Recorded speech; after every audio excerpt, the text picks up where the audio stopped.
Olá pessoal, boa tarde. Mais uma vez estamos aqui com a nossa aula de ciências. Em aulas anteriores a gente viu as formas de geração de energia. Hoje a gente vai trabalhar um pouquinho dos impactos que essa geração de energia trazem para a sociedade, para o meio ambiente, porque afinal, de alguma forma, você está com uma certa invasão, você vai invadir um ambiente natural quando você bota, por exemplo, uma hidrelétrica. Então, cada tipo de energia, de geração de energia, vai trazer um certo impacto para o ambiente, por exemplo, a sociedade, para a cultura de alguma forma. Por exemplo, aqui a gente tem as hidrelétricas. A primeira coisa que vai acontecer, ele vai haver um alargamento de certa área. Imagine aqui esse rio, tem um córrego natural desse rio. Para poder construir essa barragem, tem que alargar os lados. E quando você alarga os lados, você vai começar o quê? Você vai começar a destruir, vai começar a desmatar, vai destruir a flora, são as plantas, alguns animais começam a fugir dali, a sair daí, e isso já gera, por exemplo, um tipo de quê? Um tipo de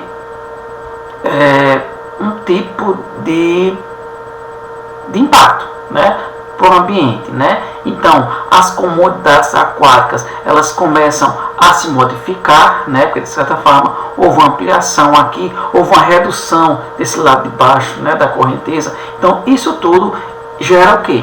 Gera um certo tipo de impacto, sim, Às vezes, dependendo da região onde essa hidrelétrica ela é construída, vai ocorrer o quê? O alocamento de pessoas, pessoas que estavam naquele local, eles começam o quê? Eles vão ser obrigados a sair de lá, Então, esses são alguns impactos, da geração de energia através de quê? Através das hidrelétricas, Aqui temos exemplo aqui, o Rio Xingu, em Altamira, em 2012, E aqui, antes da instalação da usina hidrelétrica, Tá aqui, Antes da instalação, pós-instalação, As termoelétricas, como a gente viu na aula passada, A gente usa água, Aquece a água, para quê? Para poder gerar energia elétrica, Nessas termoelétricas vai se usar o quê? Vai se usar a própria biomassa, vai se usar carvão, e isso, ao ser aquecido, ao ser queimado, eles vão gerar poluição, Então, esses poluentes, eles acabam por ir para a atmosfera, Então, de certa forma, gera algum tipo de impacto, Um impacto atmosférico, e isso pode gerar no futuro como é que chama? Pode gerar uma chuva ácida, por exemplo, A biomassa, ela é similar à termoelétrica, Só que além da questão do aquecimento, dos poluentes, que você pega a biomassa, você vai lá, vai colocar na termoelétrica para queimar, para gerar energia elétrica, você vai gerar, além disso, um desmatamento. Vocês vão encontrar todo esse material, lá na página 135, na página 143, Então tem todo esse material, para vocês reverem e estudarem, é isso? Tá aí, Então temos a biomassa que vai ter que desmatar, Olha aqui,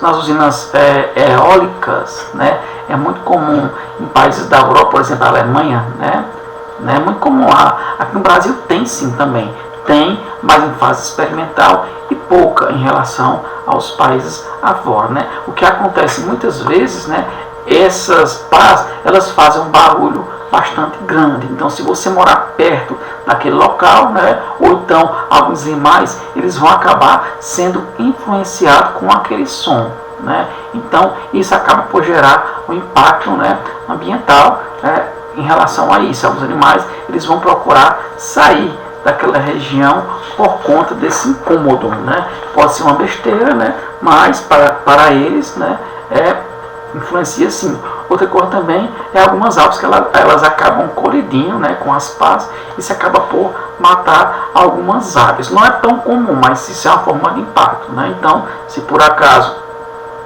essas pás, esses moinhos, eles estão na rota de passagem daquelas aves, muitas vezes elas podem colidir, né, e podem morrer algumas aves, mas a principal impacto seria a questão da poluição sonora, né?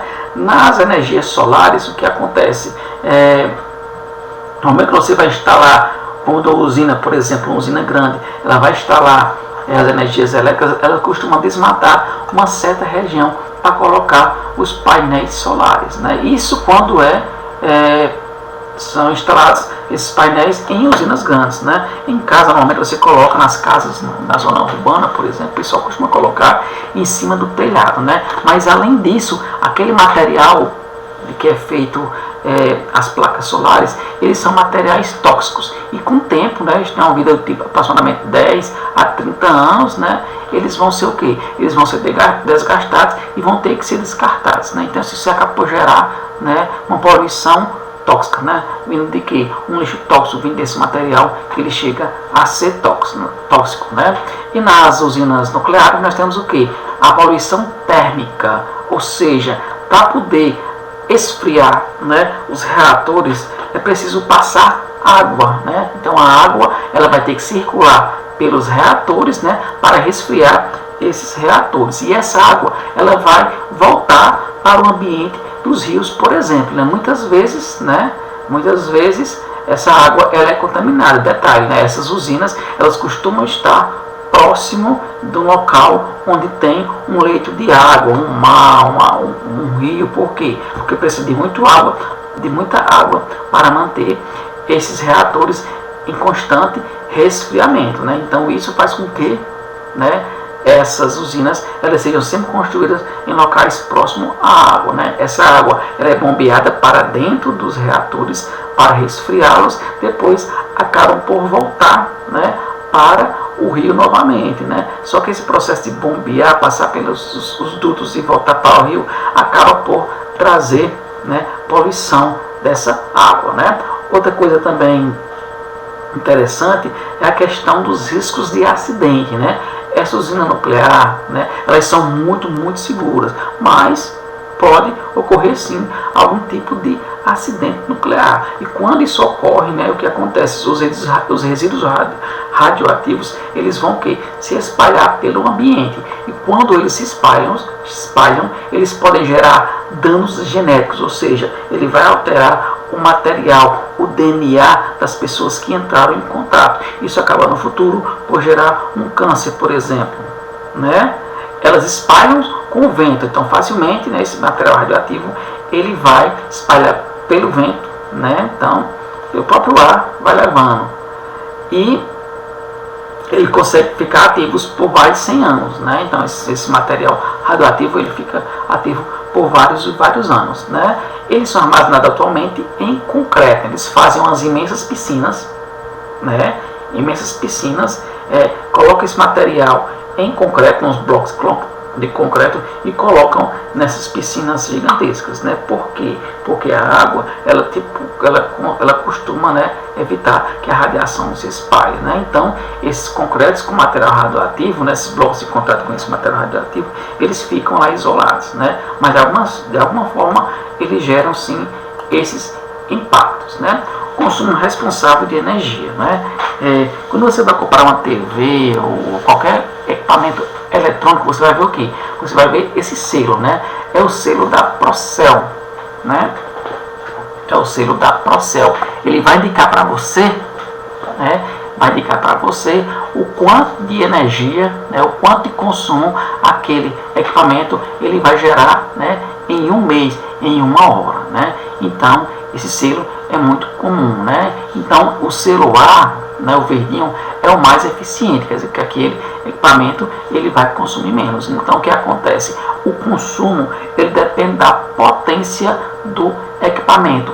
Quanto maior for aquela potência, né, quanto maior a potência daquele equipamento, mais consumo ele vai gerar. Por exemplo, entre um ferro elétrico e uma TV, né, com certeza o ferro ele vai consumir muito mais, né? Então essa questão dessas avaliações de potência, de gasto de energia, né?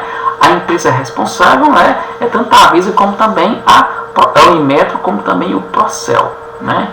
Quando você vai comprar qualquer equipamento eletrônico, você vai ter o quê? Você vai ter, né, esse selo que vai dizer se esse equipamento ele é ou não eficiente energeticamente, né? Se você vai consumir ou não, vai consumir muito ou não, né, de energia, né? O que acontece? Alguns equipamentos, né, eles gastam mais energias que outros. Então tem aqui algumas dicas, né, para se gastar menos energia, né? Quando você gasta menos energia, né, você gasta menos energia, você vai estar contribuindo para com o meio ambiente. O chuveiro elétrico costuma ser o equipamento que mais consome energia em uma residência, né? Então evitar banhos demorados, né?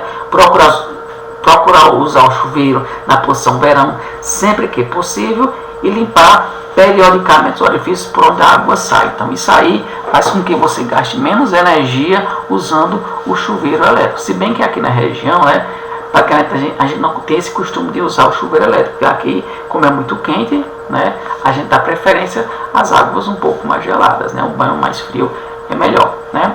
A geladeira é outro grande consumidor de energia elétrica, pode corresponder por até 1/3 da conta de luz. Então, como manter, né, essa geladeira, como usar a geladeira de uma forma consciente, né? Mantenha a geladeira em um local ventilado, longe de fonte de calor, como por exemplo o fogão, né? Evitar estar abrindo diretamente a geladeira e verificar de vez em quando se as borrachas de vedação estão realmente em dia. Se aquela borrachinha ficar frouxa, né, vai acabar com que o frio saia da geladeira e o consumo será maior. Lâmpadas, né? Junto ao chuveiro, né, a iluminação completa pódio, a geladeira, a iluminação completa o pódio dos maiores gastos de energia elétrica, né? Evitar manter luz acesa durante o dia, né? Tentar aproveitar ao máximo a iluminação natural, né? Apagar a luz quando não tiver ninguém no cômodo, isso é básico, né? Você não está usando o cômodo, então apague a luz, né? E trocar a lâmpada incandescente, que é aquela lâmpada amarela, por as lâmpadas de LED, que é as brancas, ou pelas fluorescentes, que elas são mais econômicas e são mais duráveis, né? Então essa questão de trocar a lâmpada, ela é importantíssima, né? Pelas lâmpadas de LED, ela é um pouco mais cara, a lâmpada de LED é mais compensa, né, a longo prazo as contas de energia, né?